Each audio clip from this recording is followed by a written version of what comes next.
Hey, ladies and gentlemen, welcome back to the All Burgundy and Gold Everything podcast. I'm Glenn Thomas. Ray, Mo, and Wole is out. George is with me this afternoon. What's going on, George? Operation Top 2 pick is a success. Operation We've Top done 2 it, ladies and gentlemen. We're picking second in the draft like we wanted at the start of the day.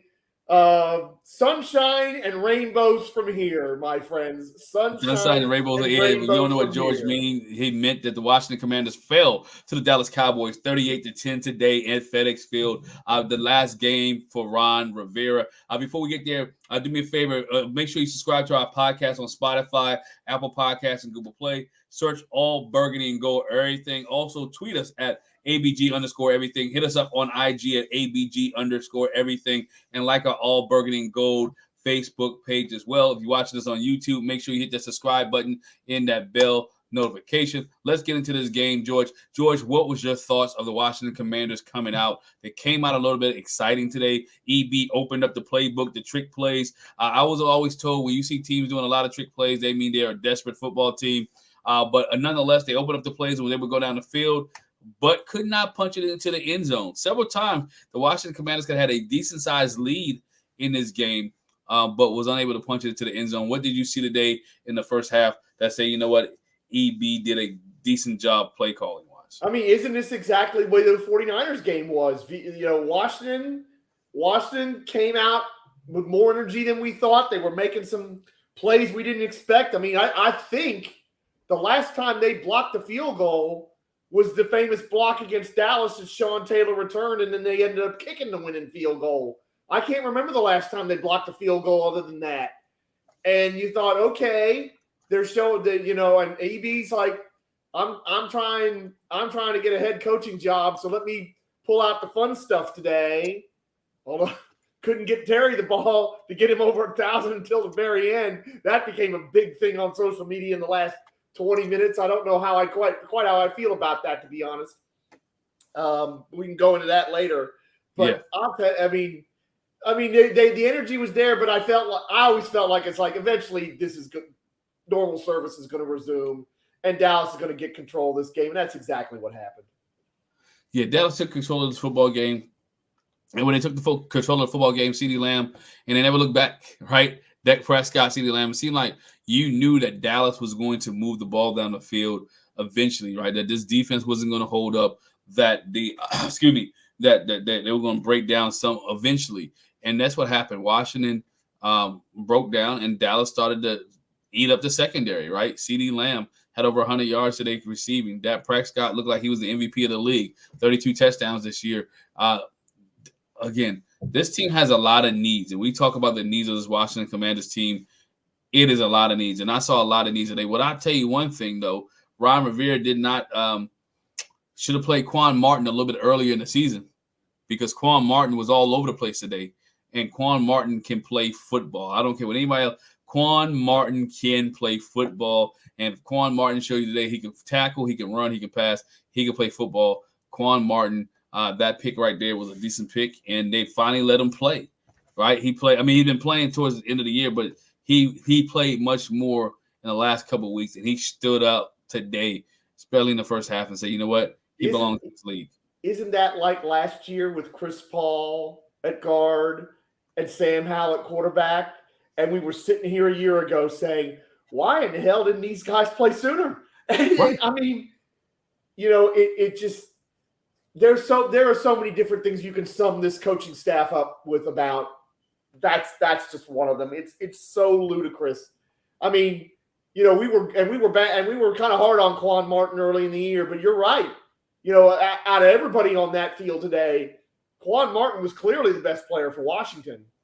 And it's exciting because, you know, we've got all these issues, but at least we might get a little something out of this season seeing Quan Martin develop a little bit. It's just, you know. Yeah, he developed a lot, man, and I like that for him, for the young guy, getting the young guys to play.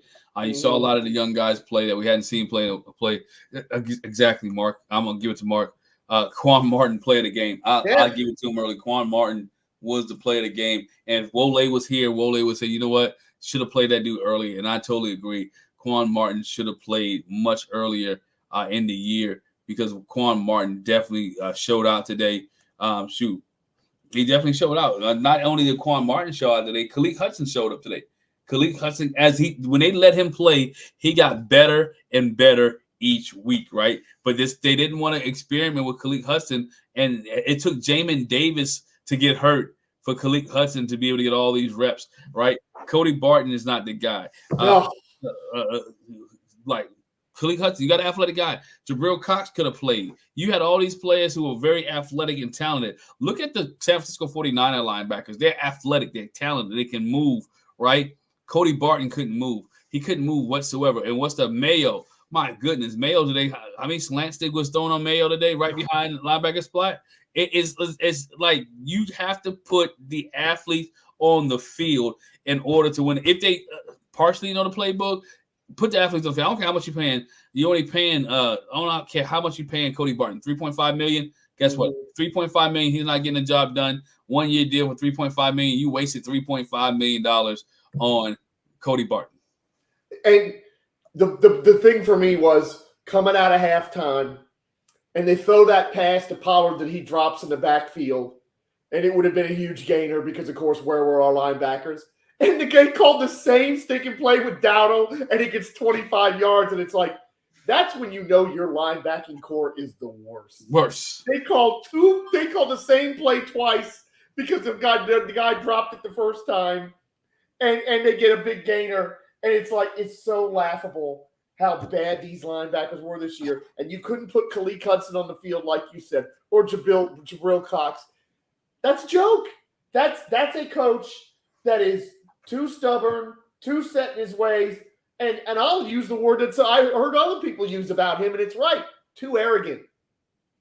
And that's, like I say, whenever it's announced, whether he quits, whether it's announced at this post-game presser that this is his final game, or it's tonight, or it's tomorrow morning, I cannot wait to see the back of Ron Rivera and this coaching staff, because seriously, that is pathetic. Yeah, it is bad. I think everybody wants to see Ron Rivera gone. Ron Rivera is, again, one of those guys and one of those coaches that just can't win where he's at. He had a couple winning seasons in Carolina. And he hasn't been able to pull over and pull it off here in Washington. Think he's a good guy, but he just couldn't change his organization around. It's just what it is. Ron's getting ready to go to the booth. Let's see what Coach Rivera had to say here. Let's see if we can pull it in a little bit.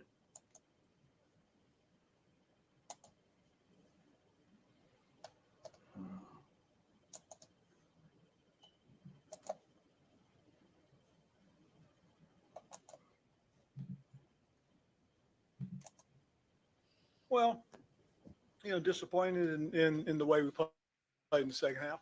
I thought we did some good things early on in the game, and expected us to play a little bit better in the second half. So that was disappointing. What's it like for you just knowing all that awaits? And the other thing is, do you have anything set up with Josh for tomorrow? I'm not quite sure what to wait for, but I am going to meet with him at some point tomorrow. So we'll look forward to the conversation.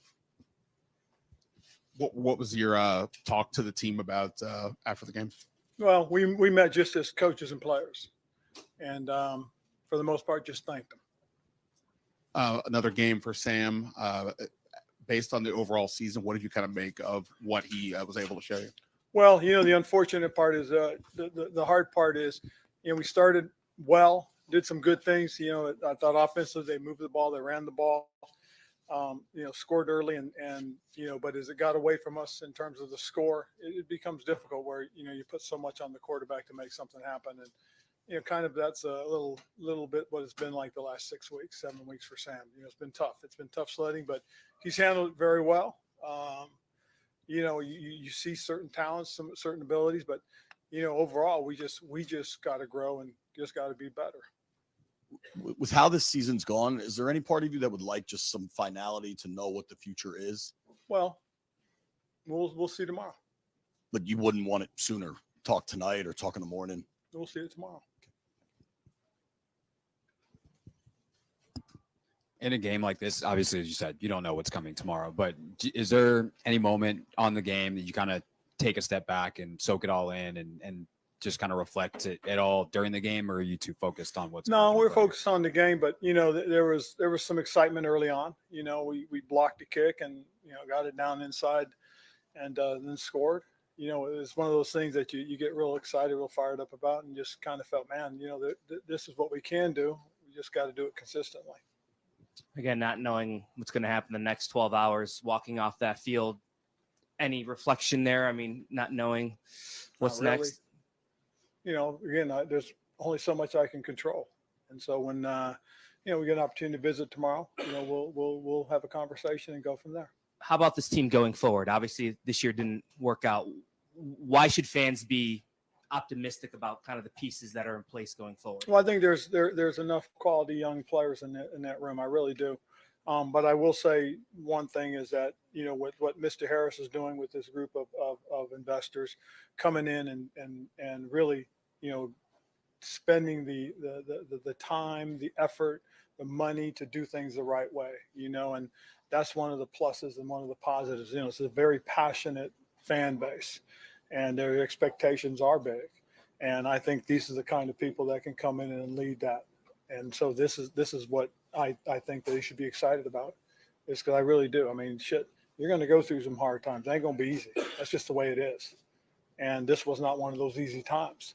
But there's a lot of learning and a lot of growing that have gone on. And, if there is one thing, I really do think this ownership group is just as passionate as this fan base. They want to win.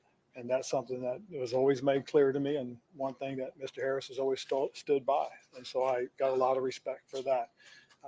They were always up front. They're always honest. So, again, I just look forward to the conversation tomorrow. Okay?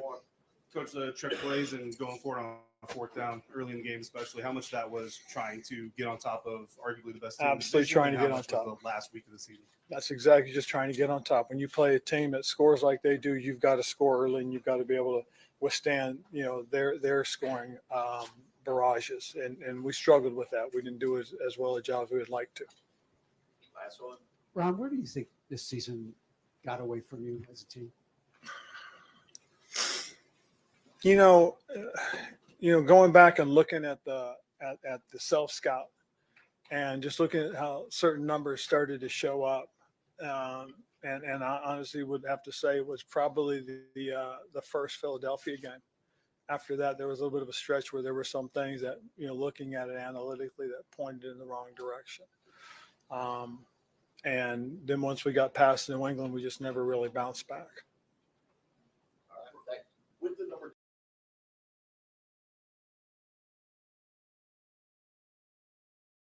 Back here, Ron's press conference ending. And some of the things that I took from his press conference is this. We know that he's not getting fired on his birthday. that is one of the few things that we do know here, that Ron Rivera is not going to get fired on his birthday. He said he has a meeting scheduled with Josh Harris in his group in the morning. And we'll find out something tomorrow about Ron Rivera. Ron knows. You can tell by his body language and where he's at and the way he was answering the questions. Oh, no, we'll meet in the morning. Or I don't know, we'll meet in the morning. Or I don't know, we'll meet in the morning. He knows what time it is. And what it's going to be is that Ron Rivera will no longer be part of this Washington organization after he meets with Josh Harris tomorrow. Your thoughts? Did it sound like, though, when he was talking about this is going to be one of those hard times, but we've experienced some growth as well, that was, I mean, it wasn't much of a plea for his job, but did that sound like to you that he was kind of defending himself a little bit and saying, hey, I deserve to stick around, and talking as glowingly about the owners who are probably going to fire him tomorrow as he is? I mean, I don't know. Maybe I'm reading too much into that. But I have to give Ron credit because so many times he's got up on that podium the last 4 years and committed committed a gaffe, which in the old funny quote is that a gaffe is when a politician accidentally tells the truth. And Ron Rivera's done that a few times, been a little too honest and gotten himself in trouble. And he didn't do that today. So I give him credit based on that score. But you're right. He's got to know. He can't be in such a bubble that he doesn't realize that time's up. He does because he mentioned also in his interview that he had met with the ownership. He knew the expectations was to win.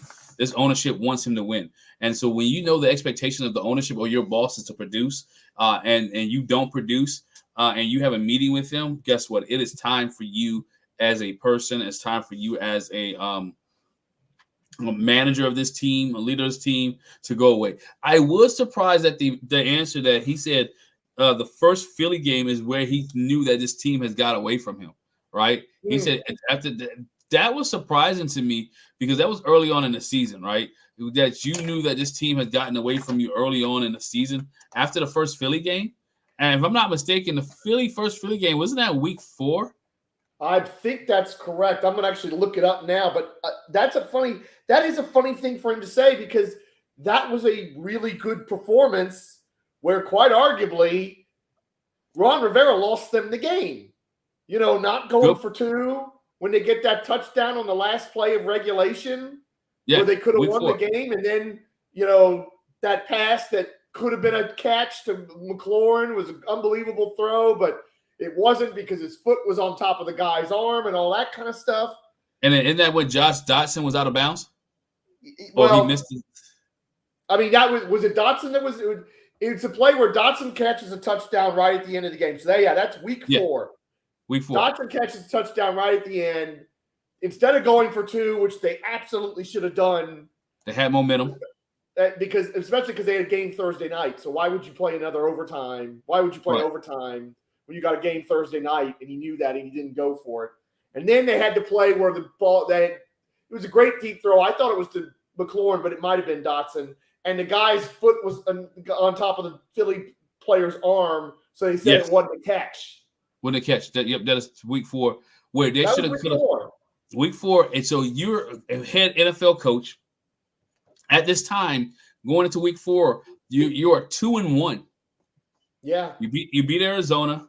You beat Arizona. You beat Denver. You got blown out by Buffalo, and now you have Philly coming into town. And you walk your way back, have a great game against Philly, and that was McLaurin. And then you say you felt like it got away from you, and some of it was your decision-making because you could have went for 2. Nobody would have said Ron Rivera was wrong for being Riverboat Ron on this situation for going for 2, right? Yeah. Nobody would have said anything bad or foul or ill about Ron Rivera. That's where he should have went to, right? Should have went there. I put this up to George. Your thoughts on this? 0-6 in the division. It's embarrassing, and let's remember that's 4 days before the Bears game. We all know what happened in the Bears game, and to me, that's where the season really went south. That's one thing. The owners weren't willing to make a change after the Bears game, which you and I and Wole and most Commanders fans wanted. Hearing that makes you got to make them think, man, we really should have done something after that Bears game. Because for him to say that is just remarkable. The 0-6 it speaks for itself. It explains a lot now, though. That's why they came out so flat the Bears game, because he thought this Philly game was a miserable letdown, and he thought the season was tanked. Now, if you as the head coach think the season is tanked, you're telling your players this, you're communicating this. And so now we as fans wonder why the Bears game was down. It wasn't because they wore the black uniforms. It was because Ron Rivera felt like the season was already over when he lost to the Philadelphia Eagles. You're 2-2, and you think the season turned around at that game? You think the season is over at that game? What it sounds like is you already made up in your mind at that game. You know what? I need to get rid of Chase Young. I need to get rid of somebody. I need to get rid of these players because, again, it is maneuvering in this place.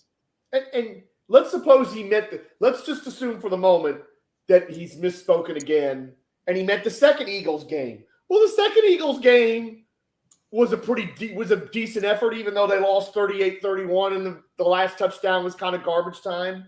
They were in that game, and then they beat the Patriots next week to get to 4-5, and they were still in the hunt. So whether he was misspeaking or not, okay, so I have to retract this statement. I said that Ron didn't go up there and put his foot in his mouth again. I'm wrong. He actually did put his foot in his mouth again and told the truth, because that's a mind-blowing statement to me that he thought the season was going south after the first Eagles game. That is wow. I certainly didn't think that at the time. I didn't think that's going. Yeah, that very, very. I'm gonna put this one up because I want to see, you know, the Mayo monkey, right? I can't wait till we fire EB. I'm just curious, what did EB do, right? I don't think EB stays with his organization, but it's not all on EB neither, because the defense has to take some credit for this. People would always want to put. We talked about this in the pregame. It is not only on just on EB, but it's also on the defensive side of the ball, because there's some games where this team, if the defense has some stop, let's be honest, if the defense had a stop in the Philly game late, they would have won the game, right? They would have won the first Philly game, but the defense couldn't stop anybody. And that's one of the things. If the defense could have stopped, shoot, two people beat you in the Chicago Bear game. DJ Moore and Justin Fields. Wasn't anybody else. It was just DJ Moore. So again, the defense, this team has put up more points than they have under EB. Do we needed some help? Yes. Is EB out of Washington? Yeah, because of guilt by association. Because again, if you're Josh Harris in the ownership, anything associated with Ron Rivera has to go. When you're clean, and EB is just a casualty of the fact that Ron Rivera brought him in this year. This is where Ron Rivera, Riverboat Ron, gambled. They gambled that EB was going to come in and change this culture. He kind of changed the culture a little bit, but he didn't change the defense, right? He should have brought EB in, got rid of Jack Del Rio, brought a defensive guy in, and maybe things would have been a little bit different, but it wasn't. It goes back to, how is Eric Bieniemy getting all this hate and these other people are skating? Because that's what I know that's not what it is in reality, but that's what the commentary sounds like. Like we said in the pregame, we were asking Eric Bieniemy to do the very difficult to impossible with a quarterback with one start in his career and a defense that was rancid the entire year, and they had to carry us to being decent. And it just, in the second half, everything collapsed on the offensive side. Oh, and with a terrible offensive line, let's not forget that. With a bunch of turnstiles, people in their willingness to bash Eric Bieniemy are saying, "Oh, this line wasn't that bad." Are you serious? Are you serious? EB had full autonomy over the offense. He even earned his. And that's fair. And honestly, that's fair. and I'll say this too. He's the one who wanted Andrew Wiley here, and Andrew Wiley was a big bust. But let us not act like Eric Bieniemy is at fault for all of these problems, because he inherited a lot of these problems. One, and then personnel decisions by Ron Rivera, not even Eric Bieniemy, made them worse. So, if people want it, if he's going to be the pinata, he's going to be the pinata. He's not going to be here, and wherever he goes, I wish him well, and I think he will be successful somewhere else. Yeah, I think he'll be successful somewhere else. I'm glad everything is over now from the beginning. And number 2 pick, let's go, right? Everybody's excited by the number 2 pick. Again, everybody's excited by the number 2 pick, about what Washington has. They had the number 2 pick. After today's performance by Sam Howell, is there any doubt that Washington picks a quarterback? No, not for me. Not for me. And it was another rough game for Sam Howell. And I just, it's kind of like the other ones. It wasn't all his fault, but at the same token, you can't look at these dadgum numbers for Washington in this game. I mean, I'm pulling them up now on my, 19-27, 153, 1 touchdown, 2 picks. You see 27 passes for 153 yards. That's not really, really very good. The downfield passing, where was it? One of the few times they tried to go way downfield, he underthrows it, gets intercepted.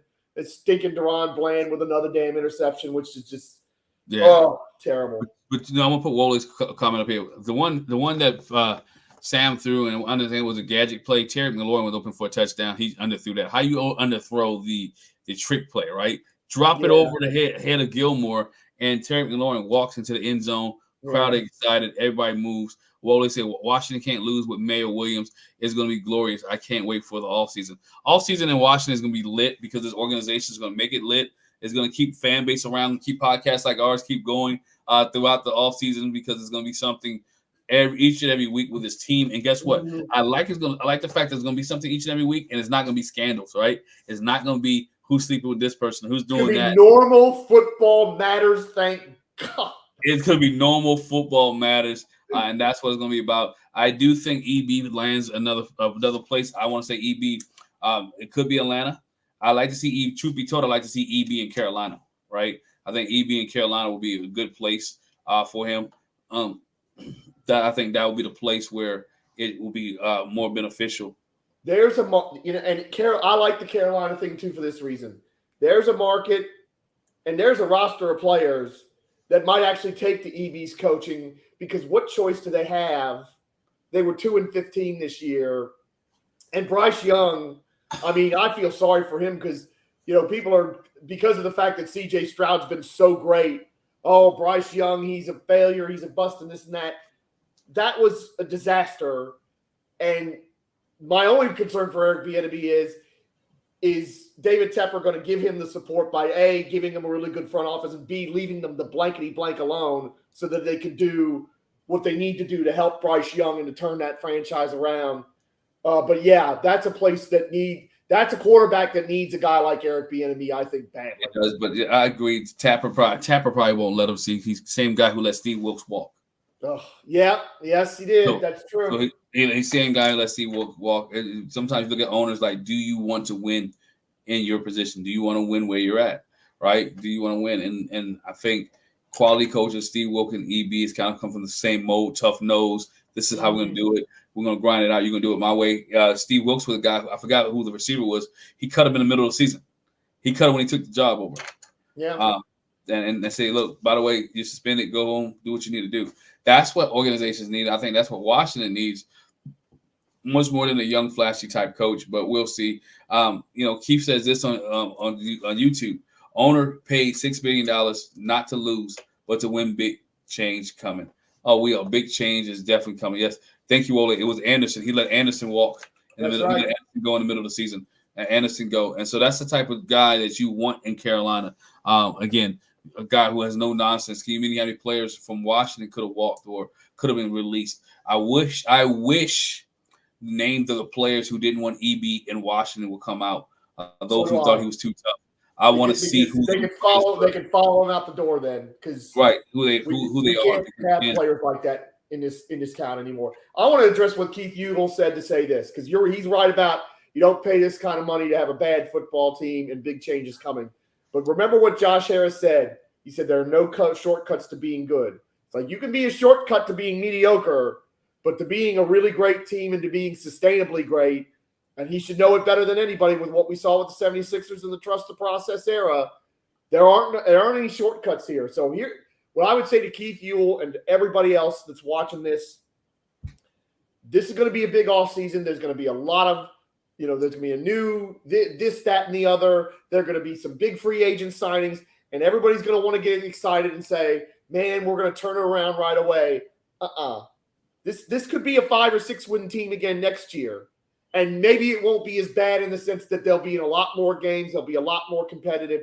But you got to prepare yourself that this might be a losing team in 25 and in 20, even in 26, or excuse me, in 24 and 25. And it's going to be 2026 before this team is in the conversation for things like playoffs or divisions or even the Super Bowl. This is going to take time. This roster is in terrible shape. I keep saying it over and over again, and I'm going to say it again. The Detroit model is the model that this team has to follow. Yes. Where you see progression each and every year. You see progression. You see them moving in the right direction. Dan Campbell had that team moving in the right direction. They lost some close games, but you saw them playing better. You saw them coming together as a unit. They took on the persona of the head coach. They need a head coach that needs to have that persona that these guys can rally behind, right? And he'll lead them to the fire, and they're ready to go through a brick wall for them. You can't tell me those guys in Detroit are not willing. If Dan Campbell said, "I need y'all to run through this brick wall," them guys are running to the brick wall. He has rookies doing that. Mike McDonald down in Miami. You telling me those guys are not going to run through a brick wall for him? He has that. He commands the locker room. He has persona for the locker room. He carries a different, unique walk with him and talk with him. That's not Ron Rivera's character, right? That's not who he is. Somebody needs to come in this place. Hopefully, guy, as the game was progressing and the game was going on, I'm like, man, Dan Quinn will probably do a great job here in Washington because Dan Quinn was moving. He's been successful where he's at. Let's forget, Dan Quinn is only a Tom Brady couple throws. Who was that? I forgot the offensive coordinator. Was it Turner? Kyle Shanahan was his offensive coordinator. Kyle Shanahan for not running the football away from winning the Super Bowl. Yeah. Right? You Kyle Shanahan run the football, you win the Super Bowl. So Dan Quinn has gotten his team into the Super Bowl. Defensively, his teams defensively have always been good. He gets the best out of his defensive players. I think he make it simple enough for those guys just to go play. When you watch the Cowboys defense play, they look like they're having fun. They fly around. They know their assignments. They're always around the ball. And one thing about them, they always short tacklers. Washington has missed a lot of tackles, paying attention to fundamentals. Dan Quinn, make sure you pay attention to fundamentals. Ron Rivera, who's supposed to be a defensive guy. Jack Del Rio, who's supposed to be a defensive guy. Washington missed a lot of tackles, and some of the things they did were not fundamental as a Commander's defense. So I know, and even if you're a little spooked, even if you're a little spooked by the last few years in Atlanta, and I have to admit, because the last few years in Atlanta were terrible. That Dallas defense when he took over was absolutely awful. The worst defense in this league by a long way. And they got Micah Parsons, yes.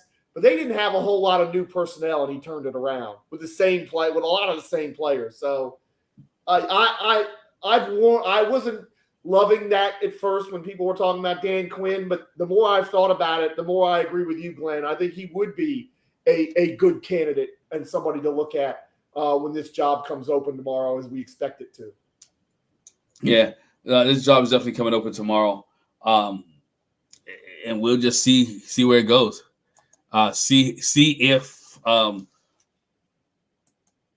long do you think it will take before the Commanders name somebody? Well, I was having this conversation with somebody else. We were talking about this last night. The big key is how quickly does the team president, the general manager, vice president, player personnel, however it's structured, how quickly do they get hired? Because you would hope, knowing that Marty and Martin Mayhew and the rest of that clown show in the front office is going to be gone lickety split. You would hope that sometime this week we'd have a new front office, or we'd have at least the start of a new front office. Because if you're going to if they're going to interview Mike McDonald from Baltimore, you got to do it this week because it's a bye. If you're going to interview Steve Wilkes from San Francisco, you got to do it this week. It's a bye. These other guys, you can't talk to them until there's another bye, which means they're in the Super Bowl or they're eliminated. So Bobby Slowick, Ben Johnson, oh gosh, who are some of the other guys that are out there? That some of the other Dan Quinn. Dan Quinn. You can't talk to them for several weeks, as a matter of fact, until they get eliminated. So that, to me, I think we're talking about. We may not see a head coach named until his bye week in the Super Bowl, unless, and I don't want this to happen, unless it's Jim Harbaugh, because of course, if they are interested in Jim Harbaugh and they want to talk to him, they can do that Tuesday if they want to. I really hope that's not the case. I know that was discussed. That's been discussed in some corners of the Washington media sphere and social media sphere. I hate that idea, but I think we're not going to see a new head coach named probably until the bye week of the Super Bowl. And if it's one of the guys that's in the Super Bowl, it could be like with Miami and Flores, where everybody knew Brian Flores was going to Miami, but it couldn't happen until New England won the Super Bowl that year. Yeah, and also you got one of these things too. You got to make sure. To me, I think you get the GM first. Yes, the GM 100%. has to come first. Then you go after the head coach. At least the GM can work some things, and you know which direction you as an organization would like to go. And I think that's one of the keys first. The GM has to come first. These guys, does Wright leave? Is Wright one of the guys that, you know what? I hope so. He's done it. I hope so, because there's been a lot of things with Jason Wright I can't stand. One of them, the fact that, he's all fun and having a good time with everybody on social media until the team loses, and then you don't see him. He just disappears. I've talked about that on this show with Wole and Ray before. The other thing is, he was just tone deaf when it came to the fan base. All the stuff with Sean Taylor, and I know the Taylor family was gracious about it and all this. That stuff was terrible. The taking the picture with and grinning like a fool with Jerry Jones and Dan Snyder and Tanya Snyder. I don't know who the team president is going to be, but whoever it is, at least have some ability to read the room and understand that the optics do matter here in Washington. Washington is a political town where optics is a big deal. It is. You got to understand this fan base, and you got to understand this too. The fan base is broken and it needs to be put back together.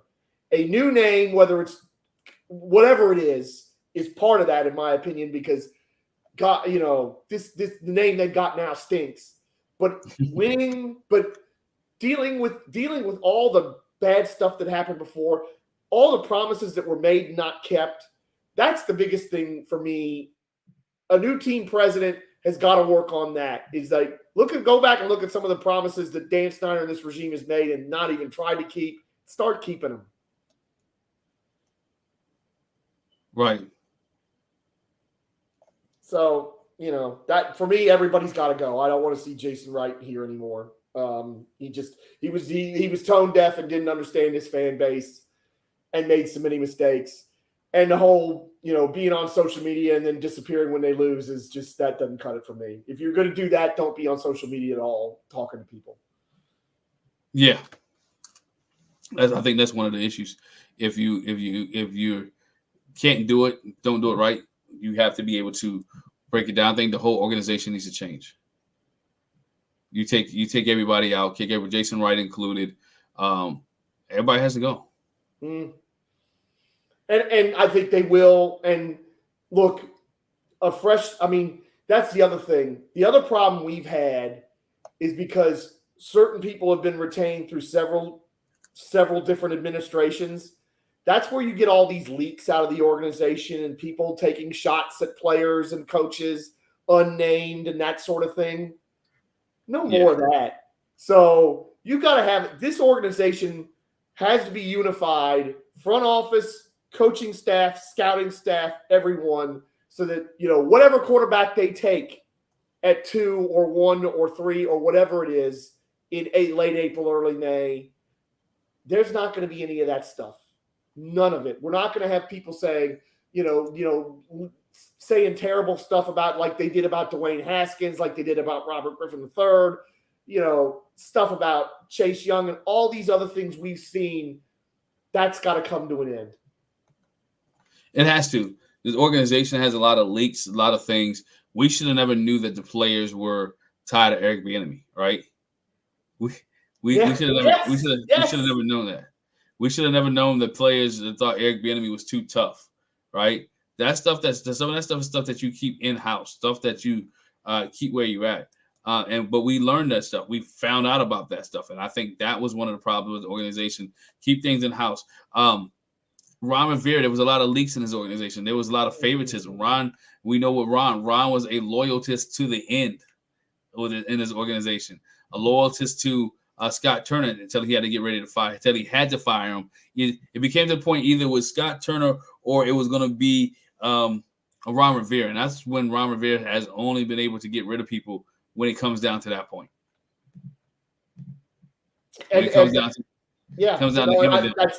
That's a perfect summation of all the problems that we've had. The favoritism, the nepotism, all of that kind of stuff.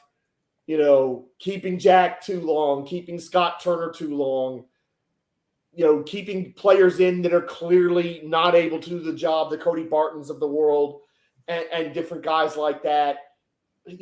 I mean, golly Moses, when we all get the notification tomorrow about so and so and so and so and so and so is fired, it is going to feel like a weight is all off our shoulders, because this isn't just 4 years of Ron Rivera. This is 25 years of Dan Snyder that's finally going to be off this franchise's shoulders. I mean, completely.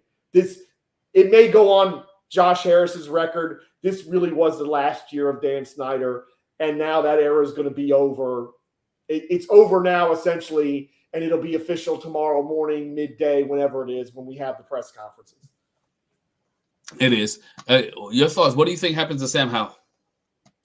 I think Sam Howell stays as a backup, because unlike other times with the Taylor Heineke and some of these other things that I felt like made it difficult for new quarterbacks to come in because there was a hive around either this old quarterback or that old quarterback, there isn't with Sam Howell. Sam Howell has gotten blamed for a lot of stuff. I don't think there's going to be some huge boomlet among fans saying, oh, we made a mistake drafting so-and-so. If so-and-so struggles the first month, let's get Sam Howell back. Sam Howell is a perfectly capable backup to have. And in this league, even for a team that we don't think is going to be any good next year, if your quarterback gets hurt and you don't want it to fall completely apart, you want to have a guy like Sam Howell as your backup, especially because he's going to be cheaper than Jacoby Brissett, who, if there isn't a big market for Jacoby Brissett and Tyrod Taylor, especially among teams that have quarterbacks with questionable injury histories and need some insurance, I'll be stunned. I can't see any way in the world that Jacoby Brissett doesn't get at least the $8 million he got this year to be a backup. It's one of the most expensive backups in the league anyway, and maybe even more than that, because how in the world, if you're, for instance, the Jets or the Browns or the Vikings, don't you get a guy like Jacoby Brissett as insurance? Yeah, you have to get insurance, especially with if you're the Jets with Aaron Rodgers coming back, right? Mm-hmm. A 40-year-old quarterback who may or may not play the whole season. You need somebody to carry on. It's not going to be Zach Wilson, I tell you that much, right? Yeah, exactly. Exactly. So you need somebody like Jacoby Brissett. I think Sam is a backup. I think Sam comes in here. I think Sam has and when I say this, people may look at me funny. I think Sam has grown this season. I agree. Absolutely. Sam has grown this season. He may not won the wins and losses that everybody wanted him to have, but Sam has grown this year. So that's one of the things that is key for Sam Howell. We've seen some, and again, he's a rookie. This is on his 18 football game, right? 18 football game. NFL football game. So it's one of those things that you saw the progression. He had his high highs at the beginning, he had his low lows, and he just can never bounce back. And I think do you blame EB for some of that? I probably blame the offense for some of that. They got out of games late and they had to throw the football, right? The offensive line, and we talk about, Sam Howell threw the ball a lot. Well, when he didn't have a good offensive line, he had to throw the football, right? Had to get the ball out quick. The running game was okay. Some of the games that when he went on the losing streak, Brian Robinson Jr. was gone, right? And so he didn't have that running force that we need to be at. Antonio, let's be honest, Antonio Gibson did not live up to the billing this year by being the number 2 running back. He didn't come up to the next level. We saw some glimpses of Antonio Gibson, what he could do. He didn't. Curtis Samuel, when he did get the ball, it was used sparingly. He was great. All right. So Curtis Samuel was great this year. But again, it takes time. It takes time. EB couldn't open up the playbook as much as he wanted to with Sam Howell. So he had to be a slow roll with Sam Howell. So again, Sam Howell will progress. I think he will be a good backup in this league, a good backup for the Washington Commanders, whoever they bring in. It will be a competition with either Drake May, Sam Howell, or Caleb Williams, or Sam Howell. Do Washington even re-sign Jacoby Brissett? No, because I just don't think. I think when you've already got Sam Howell in house and you know that he can come in and be a capable starter, why would you spend? Like I said, I think Jacoby Brissett is going to get at least $8 million to be an insurance policy for one of these quarterbacks that's probably going to get hurt. I think it could be more than that, because honestly, when you look at these quarterback injuries this year, is it that ridiculous to spend $10 million on a capable starter that you know you're going to have in house? And again, there's not many of those guys that are going to be available. Brissett's one of the only ones. I would say Tyrod's the other one, and I can't give you another one right now. You telling me DeVito can't be a backup and get out of his mama's house? DeVito. I mean, he probably outplayed Daniel Jones this year, but we're not going to have that conversation. Mo's he's outplayed Daniel Jones this year. I don't want to make Mo mad because Mo's great, but that's I would be happy to have a quarterback room, even though it would be really young, maybe too young, and number 2 overall pick so-and-so, Sam Howell and Jake Fromm. Although if I was Jake Fromm and Eric Bieniemy goes somewhere, I'd go wherever that is, because Eric Bieniemy got more out of Jake Fromm than anybody else has ever got out of him, to be perfectly honest. So if I was Jake Fromm, I would try to get to wherever Eric Bieniemy goes, because I think another couple of years with him, and he might actually look like a started in the league, right? quarterback. But I was good to see Ron let Sam Howell finish his game, even though he wasn't good. I think that was key for Sam Howell to be able to finish this football game. Don't keep playing yo-yo with this young man. Let him finish the game. It was good, but it took too long for Terry McLaurin to get 12 yards, right, to get his 1,000 yards. It took him a long time. We saw a lot of guys in this team fall off this year. We saw Jahan Dotson fall off a little bit this year. Wasn't dropping balls. And I think a lot of that didn't really have to go with his confidence. I think a lot of that went with the locker room. I think a lot of that went with the organization and how things were being handled behind the scenes. When you got to the point where you just didn't care anymore. Not necessarily didn't care, but everything else is on your mind. And I think that you started to see that with a lot of players, Jonathan Allen, Daron Paynes, even though there was glimpses of Daron Payne taking over. Jonathan Allen was inactive today, right? Pointless. I just think some of these guys took on the persona of the coach, and it was just so lackadaisical. And it wasn't forced to step up to a certain level. And I want to build on what your point there, because it's an excellent one, and say this: Jahan Dotson really struggled, and we saw what a tough year the 2 D tackles had. But before we do anything rash, because there's been talk about Jonathan Allen being dealt, maybe we should wait and see what we do with a much better coaching staff with these guys than what we've had previously. That's what I would say.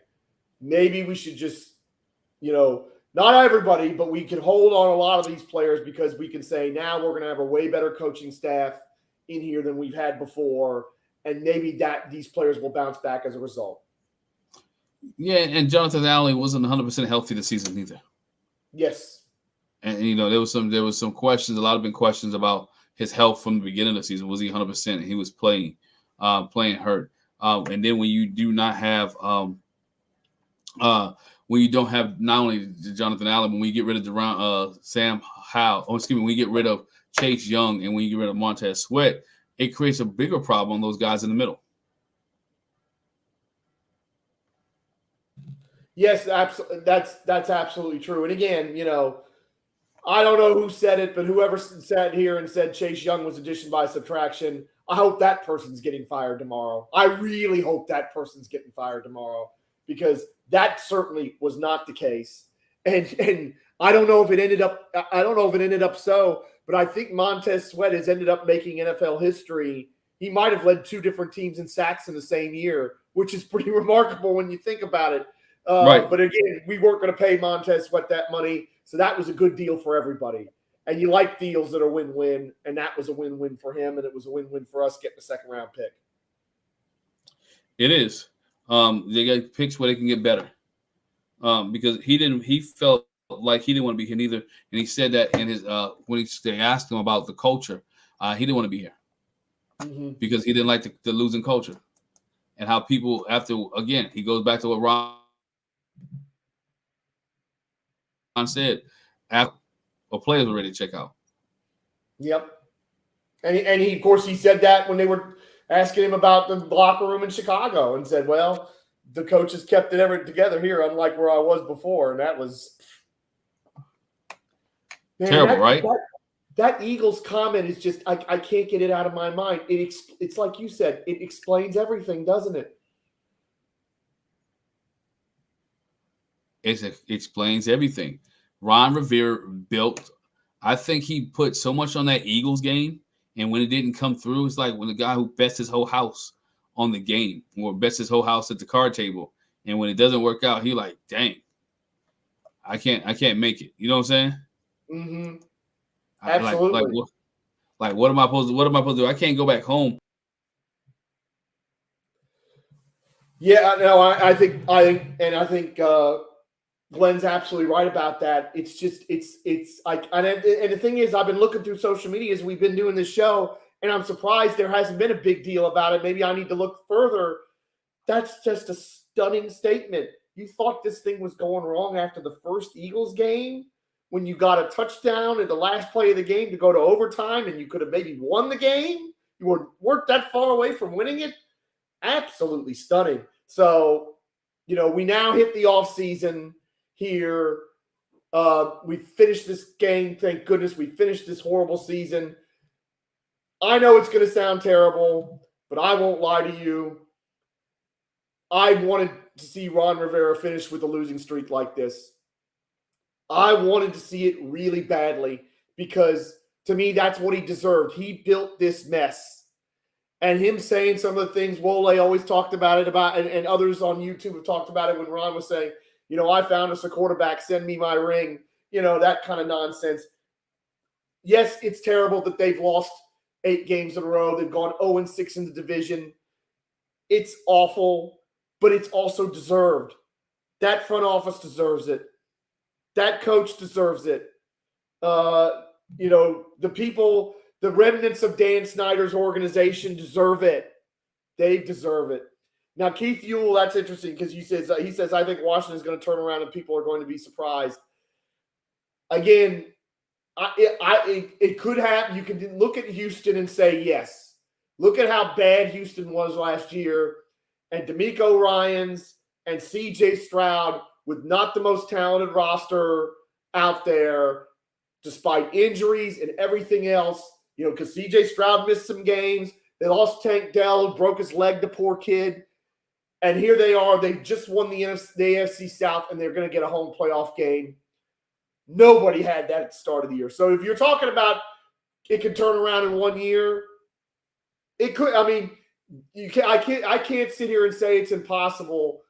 But Keith and everybody else, I want to say it again. I think we've got to be prepared for this team to struggle the next 2 years because this roster's in such bad shape, because it's been so maladministered, because we've wasted so many draft picks, first and second and third rounders and all these other things. That's what we're dealing with here, and we've got to be okay with it. If it's going to be, a situation where we end up 6-11 next year or 7-10, as long as the quarterback is showing progression, we're going to be okay. I love what Glenn said about the Detroit plan, because that's exactly what happened with them. They made that deal. They traded Stafford. And that first year, they had a bad record, but they were in a lot of games. And then next year, they barely missed the playoffs. They had a terrible start to the season. Then the second half of the season, they were cooking. And frankly, they should have made the playoffs. They were unlucky not to make the playoffs last year. And now here they are, a division champion. So that's 3 years. And that's what we've got. That's the situation. If we have that situation, I think we're all going to be very happy with where we're at. So that's the thing that I want people to focus on. And the other thing for me is the stadium, but that's a whole nother story. Yeah. We could have another show about the stadium that. stuff that's going to work itself out. But again, you can't build a stadium for a losing franchise. Yes. Absolutely right. Yeah, if you want people to get behind the stadium, win some football games, win a playoff game, have something promising, consistency in your organization, and people would allow you to build the stadium. The stadium could have been built in D.C. years ago if this team was winning. Nobody would have said anything. Matter of fact, I'll dare to say this, and people can argue with me. If this team was winning Super Bowls, nobody would have changed the name. Here. Oh, no question about it. No. The losing and the scandals, you're absolutely right about. All of that contributed to the name change, to the fact that we're still stuck out at FedEx. this team would have been back in DC a decade ago if they were any good and Dan Snyder wasn't the horrible person he is. Yeah. But neither of those things were the case, and we are in the situation we are in. And again, you're right about the stadium working it out. It's just that for me, the battle's got to be trying to convince these owners not to build a dome stadium just so they can have a Super Bowl and other things, because you don't go to dome teams don't regularly go to Super Bowls. They go once in a while. But dome teams, the new stadiums usually do have some WrestleMania, so I would be mad at WrestleMania.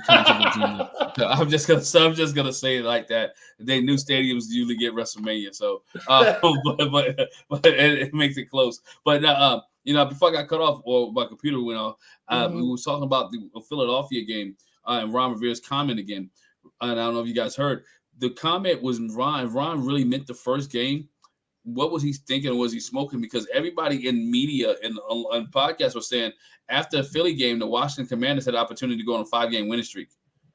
If you look at the teams that they were playing, I was saying the same. Yes, everybody was saying the same thing. Like the Commanders actually had, if the Philly game after Philly, Washington actually have a chance to go on a big winning streak. Like Washington could actually get it done. Like Washington could, because again, Washington had after Philly, they had the game where after Philly they had the Bears, right?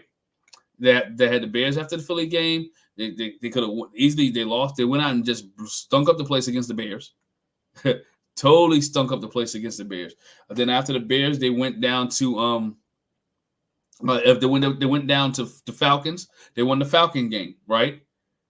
People was counting, okay, the New York Giants at the time. The Giants hadn't won a game, or only had one game. They were like, okay, they can win that game. Then they're gonna face Philly again. This is an opportunity for Washington redemption. And then they were gonna face the New England Patriots. And then people were like, you know what? They might even beat the Seattle Seahawks. So you go count back from that Philly game. You have the Bears, the Falcons, the Giants, the Eagles, the Patriots, and the Seahawks, and the Giants again. That 7-game stretch. If you just win 5 out of the 7, you're in a good position. You're in a good predicament right now. They were just asking the Commanders to win 5 out of 7 games in that stretch against teams at the time who did not have a winning record besides the Philadelphia Eagles. That's right. And that's where. So you as a head coach thinking, you know what, this is when it turned around for us? No, you should be saying, hey, guys, let's go win the next week. Let's go beat the Chicago Bears, who had not won a game. Let's remind the Bears were 0-3 coming to that game, right? Even though they had a good show in the week before where they lost the game late, but the Bears had not won a game. And let's go beat the 1-win Giants. Yeah, that shouldn't be too hard. Go beat the 1-win Giants. Again, I blame coaching. I blame Ron Rivera for not being able to coach this team up and to live up his expectations. And that's why Ron Rivera is getting fired. Not that he's a bad person, is that he just couldn't make the men that he was accountable for live up to the expectations of this football team. Nobody thought this football team was going to win the Super Bowl, but everybody did think this team was going to win more than 4 games. They thought this team would win at least 7 or 8 games. 8 and 9 would have been a good season for Ron Rivera. 8 and 9 might have kept Ron Rivera his job. Yeah, I think it would actually depend on what 8 games, how they got there and what kind of losses and all that. But yeah, they could have. I'm just trying to look it up because I play the over under win totals game, and I'm pretty sure that Washington are going over 7.5. More people picked that than picked under. But I'm I did have to say too, if Washington was winning football games, that one or even both of those D ends would have stayed in Washington. Oh no, yeah, they're not trading them. If they're in the hunt, truly in the hunt at the trade deadline, you're not trading both of those guys. Of course, you're not. No, You've invested so much in them. If you've got a chance to make the playoffs, even if it means you're losing them for not much or nothing at the end of the year, you got to keep them. Yeah, that's not happening they knew, but. All right, George, closing thoughts, man. Your thoughts on this organization this season, and what do you expect in the next few days? Closing thoughts are, unfortunately, we got caught up in such good feelings of finally having Snyder gone, of ending the Ravens preseason streak, which, let's be honest, that's the highlight of the season for me, was winning that game, which is insane because it's a preseason game, but it was. It was fun to end their streak. It was fun to watch Ravens fans on social media pretend it didn't matter and then act butthurt because it happened, because Washington was blitzing in the fourth quarter and this kind of stuff. We got caught up on all that, and we got caught up in how good Sam looked in preseason in the first 2 weeks and thought, we could really be a contender. The fall was pretty awful in so many respects and frustrating. But as I said all year, every time things got bad, I would sometimes go on social media and say, repeat after me, Dan Snyder is no longer our owner. Dan Snyder is no longer our owner. Dan Snyder is no longer our owner. Yes, this 8-game losing streak's been hard for a lot of people. But we're going to march into an off season with an ownership group that we're not ashamed of, that has people who have been successful in their various industries, businesses, other ventures that other sports ventures that they've been involved in. And we know they know what it takes to build the right kind of organization to win. We're going to get a new front office that's going to be up to date with what everybody else is doing. And we're going to get, and we're not going to have factionalism and some of the nonsense that we've had, with people taking shots at players and draft picks that they didn't like and this and that, and saying, not me, brother, when a quarterback or a player struggles or fails or whatever it is. We're going to have a coaching staff who's up to date with the latest tactics and the way things are done in the NFL these days, and that's going to help. We've got cap space. We've got draft capital. We may get more. It's not going to be easy, and everybody understand that. The 1-year turnaround is unlikely, but at the very least, there's a lot of reason for hope, more hope than we've had in a long time.